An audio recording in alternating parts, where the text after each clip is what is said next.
Segunda Surata, ao Corão, versos 60, 61, 62.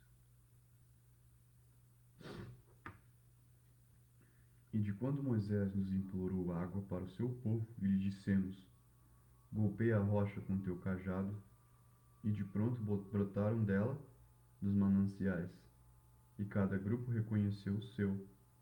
Assim comei e bebei de graça de Alá. E não prevariqueis na terra, causando corrupção. E de quando dissestes, ó Moisés, jamais nos conformaremos com um só tipo de alimento. Roga ao teu Senhor que nos proporcione tudo quanto a terra produz, suas hortaliças, seus pepinos, seus alhos, suas lentilhas e suas cebolas. Perguntou-lhes: quereis trocar o melhor pelo pior? Pois bem, voltai para o Egito, onde tereis o que implorais. E foram condenados à humilhação e à indigência, e incorreram na ira de Alá. Isso porque negaram os versículos de Alá, e assassinaram injustamente os profetas.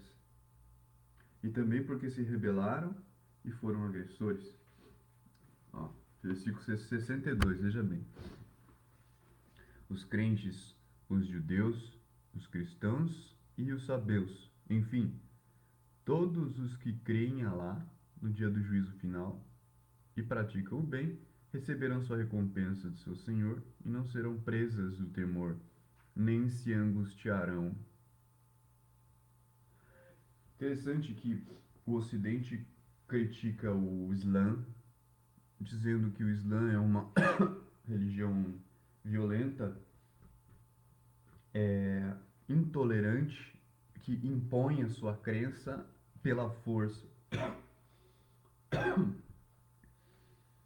Mas, veja bem, o próprio Alcorão, segunda Surata, verso 62, afirma que crentes, judeus, cristãos, sabeus, enfim, todos que creem em Alá, no dia do juízo final e praticam o bem, receberão sua recompensa. Não serão presas do temor, nem se angustiarão. Mais uma vez aqui nós vemos que a religião muçulmana não se trata exatamente daquilo que o Ocidente prega.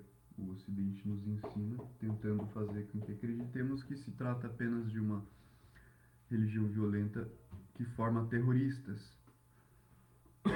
Porque, de fato, tais terroristas que encontramos no Alá, no Islã, seguem também o Alcorão, de fato. Porque quando estão lutando por justiça, quando estão fazendo guerra por justiça, elas estão evitando a prevaricação da terra. Mas o que é prevaricação?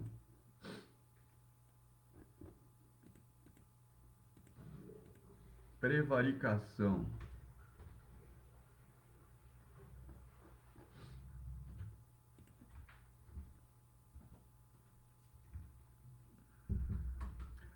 Prevaricação é um crime de mão própria praticado exclusivamente por funcionário público ou equivalente. Esse agente o faz com o intuito de satisfazer interesses próprios ou até mesmo sentimentos pessoais. Então, se trata de um funcionário público, no caso, aqui, se trata de um funcionário público que seria o funcionário do próprio Alá, um funcionário da própria terra. Porque se temos Alá como governante principal, então todos nós que servimos a Alá somos seus funcionários públicos, que temos uma função pública, um trabalho social, um trabalho na sociedade, no mundo, um trabalho de cultivo, de preservação, de transformação da própria terra. E quando fala que não prevariqueis a terra, causando corrupção, Então, essa corrupção que surge na terra, veja bem, lá no final do verso 60 da segunda surata, assim comei e bebei de graça de Alá, e não prevariqueis na terra causando corrupção. Então, o que causa a prevaricação seria aquele que age de acordo com a sua vontade individual, com o seu desejo individual e seus sentimentos individuais. E por conta dessas ações egoístas, egocêntricas, então os efeitos são a própria corrupção da terra. A terra acaba sendo corrompida, assim como um corpo que possui células e uma outras células resolvem viver por si mesmas, ignorando o corpo em que vivem. Se preocupam unicamente com o seu sustento, com a sua alimentação, com a sua sobrevivência, com o seu desenvolvimento pessoal. E então essas células passam a se fortalecer e se reproduzir, sempre preservando a si mesmas e seus familiares mais próximos. Ou seja, suas células semelhantes, que possuem o mesmo sangue, o mesmo gene, e por aí vai. E estas células acabam se transformando em um câncer, que acaba corrompendo todo o corpo, corrompendo todo o organismo. Então, quando o Alcorão nos fala de corrupção, nos fala de prevaricação, nos fala de realizar as próprias vontades, realizar os próprios desejos, realizar os próprios sentimentos, agir com base nisso, ignorando do corpo em que vivemos, que é a própria terra. Então, recebemos de graça da terra, mas não devolvemos de graça, mas não oferecemos de graça, porque estamos interessados em nos beneficiar individualmente. Então, estamos sempre tentando tirar vantagem, sempre tentando ter lucro. E é exatamente este desejo egocêntrico, individualista, que provoca a corrupção de um corpo, que provoca a corrupção da terra. Continuando no verso 63. Veja que quando está falando como plural, né? Primeira pessoa do plural, nós. Então e de quando exigimos o vosso compromisso e levantamos acima de vós um monte dizendo-vos, apegai-vos com firmeza ao que vos concedemos, e observai-lhes o conteúdo, quiçá me temais. Então quem fala é um plural, semelhante ao Gênesis lá na Bíblia, que diz façamos a nossa imagem. Então quem está fazendo ali é um plural. Da mesma forma, o narrador do texto do Alcorão. Apegai-vos com firmeza ao que vos concedemos e observai-lhes o conteúdo. Esse conteúdo que deve ser observado aqui se trata do monte que é colocado sobre vós, acima de vós. Esse monte é como uma escada, como uma hierarquia, como uma montanha. Uma montanha é algo construído com muitas pedras, muita terra, que leva às alturas. Isso pode ser um símbolo, uma metáfora. Assim como, por exemplo, as visões, a gnose, a inspiração, a revelação, a insight, os sinais e por aí vai. Tudo isso nos é colocado à mostra. Mas o que fazemos com isso? Como lidamos com isso? Como lidamos com a inspiração? Como lidamos com o insight? Como lidamos com a profecia? Como lidamos com as visões? Como reagimos a isso? Veja, apegai-vos com firmeza ao que vos concedemos e observai-lhes o conteúdo. Então é preciso observar o conteúdo de tais visões, observar o conteúdo da gnose, observar esse conteúdo e compreender esse conteúdo e saber o que ele quer dizer. Apesar disso, recusastes aquilo depois, e, se não fosse pela graça de Alá e pela sua misericórdia para convosco, contar-vos-eis entre os desventurados. Então veja, se temos graça, se temos relativa paz, se temos relativo bem, se temos relativa sobrevivência, se deve à misericórdia, se deve àquilo que nos é oferecido de graça, se deve à benevolência imerecida. Então nós recebemos as visões, recebemos os sinais, recebemos a intuição da demanda que isso nos gera. Essas visões nos trazem essas demandas. E o que fazemos em relação a essas demandas? Porque recusamos aquilo que nos é mostrado.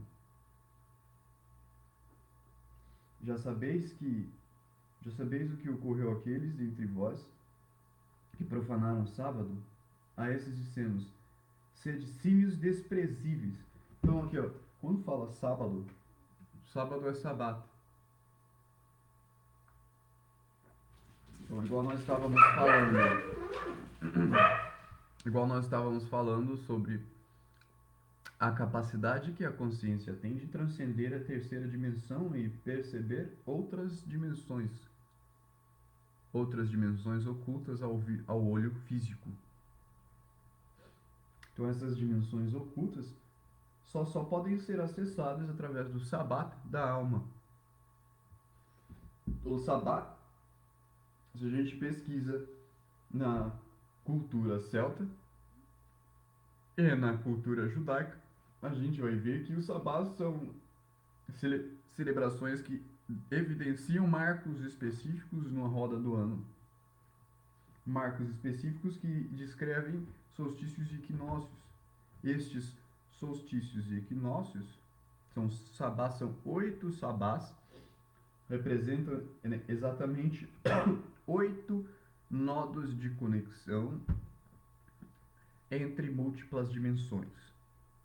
Se nós temos 7 cidades, 7 corpos, 7 chakras, 7 cores, 7 notas, 7 frequências vibracionais, então cada uma dessas é uma dimensão diferente. Cada chakra, cada roda, é uma dimensão diferente. E a conexão entre eles é exatamente esses sabás.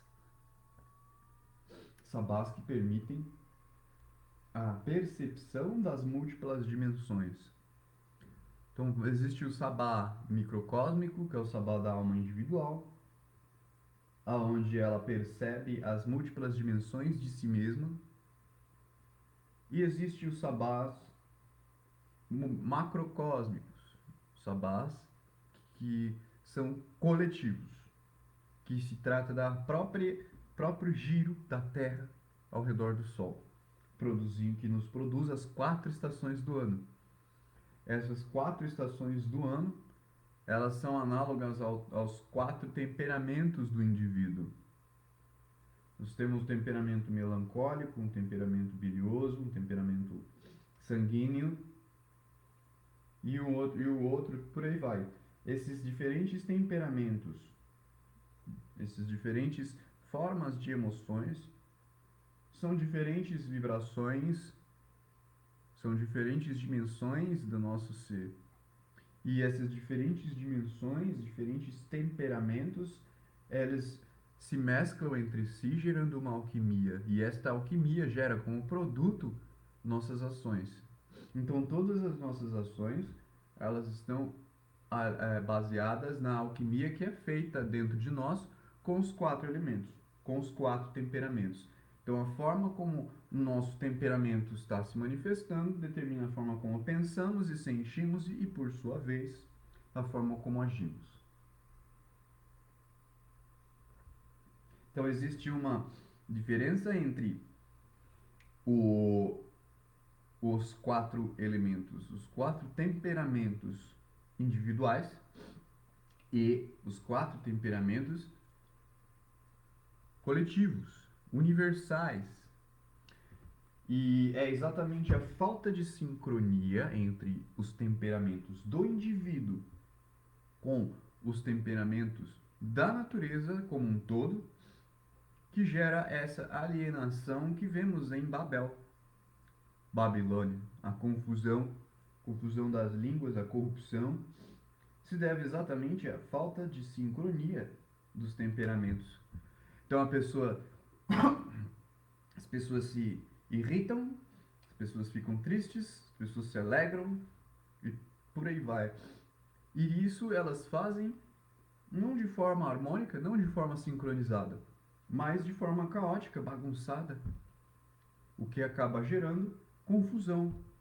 Confusão entre as línguas, confusão de temperamentos, desequilíbrio emocional. E isso ocorre pela falta de alma. Falta de alma. Se a gente pega a alma das coisas, a gente vai ver que a alma se trata de um centro de sustentação. Por exemplo, um violino, ele tem uma pecinha, parece um pedaço de lápis, uma cavilha de madeira que fica dentro dele e que conecta o tampo superior com o tampo inferior. Fica bem mais ou menos no meio, ao lado da boca, por onde sai o som. Então o som entra, as cordas vibram, o som entra dentro do violino, passa por dentro do violino e depois sai, produzindo aquele som que nós ouvimos. E este som, ele só consegue ser sustentado em sua natureza aguda, que faz a característica do violino, devido à presença da alma, que é uma pecinha que sustenta o tampo superior em relação ao tampo inferior, que mantém uma distância fixa e estável entre os dois tampos, produzindo então uma qualidade específica de vibrações. E essa qualidade específica de vibrações que permite que o violino alcance altas vibrações, ou seja, permite que ele produza seus sons agudos, que são os sons característicos do violino. Então, da mesma forma, somos nós indivíduos, corpos individuais, como instrumentos de barro, madeira, de ossos, de sangue e por aí vai. Nós temos os 4 elementos no nosso corpo: o fogo, a terra, o ar e a água. E nossos 4 elementos fazem uma mistura, uma alquimia neste corpo, produzindo uma qualidade específica neste corpo. Só que para que este corpo se alinhe com a alquimia de todo o cosmos, de todo o mundo, e não se perca numa alquimia alienada, ele precisa ter alma, precisa de um eixo de sustentação que lhe permite se manter alinhado com o superior. Porque se o corpo individual é relativamente inferior em relação ao corpo espiritual, então se trata da alma, que faz o pilar que sustenta esta conexão entre o corpo espiritual e o corpo material. Então, quando a gente fala de múltiplas dimensões, a gente tem dimensões limitadas, que fazem um corpo material, e nós temos a ausência de dimensões, que fazem um corpo espiritual. Então, nós temos um corpo limitado e um corpo ilimitado. Este corpo ilimitado é o que nos possibilita pensar, refletir e idealizar.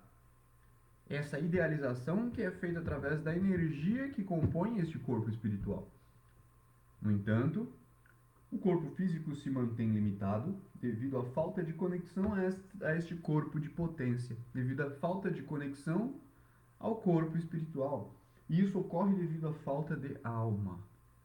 Ou seja, quando aqui fala, já sabeis o que ocorreu àqueles entre vós, isso lá na Surata 2, segunda Surata, verso 65. Já sabeis o que ocorreu àqueles dentre vós que profanaram o sábado. A esses 16, sede símios desprezíveis. Profanação do sábado. Voltando na cultura celta, nós temos lá 8 sabás, 8 sábados. Esses 8 sábados que se referem aos 8 pilares de sustentação do mundo, 8 pilares de sustentação do cosmos. São pontos, nodos de conexão entre micro e macro, nodos de conexão entre céu e terra. São encruzilhadas, momentos de encruzilhada que servem como alma de sustentação, como ponte, como caminho, como liga. Então, quando se profana o sábado, se corrompe a alma, se perde a alma, se perde o pilar de sustentação, se perde acesso ao mundo ideal, o corpo se desvia, o corpo se aliena do espírito, pois a alma é o que faz essa conexão. A alma é que faz essa ponte entre o que é espiritual, ilimitado, e o que é material ou limitado. E é exatamente a conexão entre esses opostos que dão a liberdade. A liberdade de conter e emanar de forma livre. Este conter e emanar é o sim e o não. É a liberdade. A liberdade do corpo imbuído com a potencialidade do espírito.